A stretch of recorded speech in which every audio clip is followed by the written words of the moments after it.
So the next thing that we're going to try to look at, and now I know that the camera angle isn't perfect for this, but we're going to try to look at your general pelvic testing. The assumption that the innominate rotates, right? So your assumption has to be that one side of the pelvis will rotate against the other side of the pelvis, the pubic symphysis, and rotate against the sacrum posteriorly.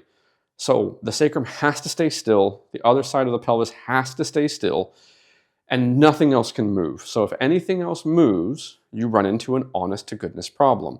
Now what I'm going to try to do is, and maybe it'll be visible, especially if I exaggerate it, because if people go too far, they'll actually see the whole pelvis rock.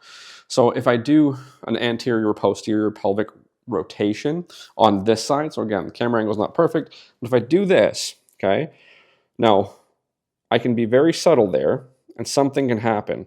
But what I have to acknowledge is that the hand underneath the table can sink into the table, right? So maybe if I do this just right, no, I really can't. So I can actually reach across the table. It's not going to be perfect, right? And I can do something like that.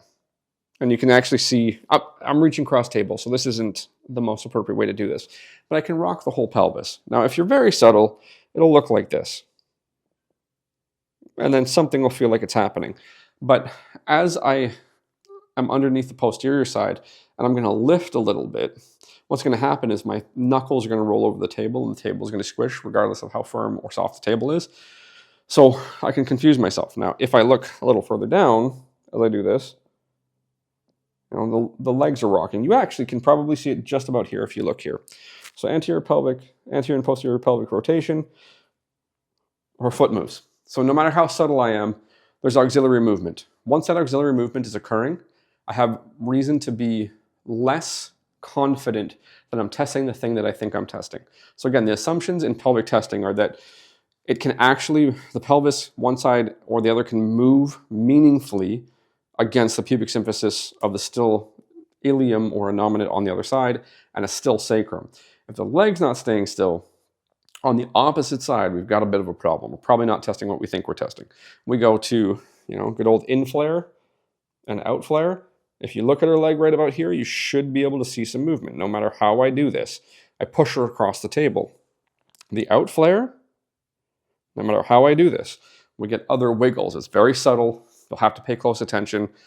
Camera shot may not be perfect, but because I'm seeing those other things, it is very hard for me to be confident in the validity of those things as pelvic tests.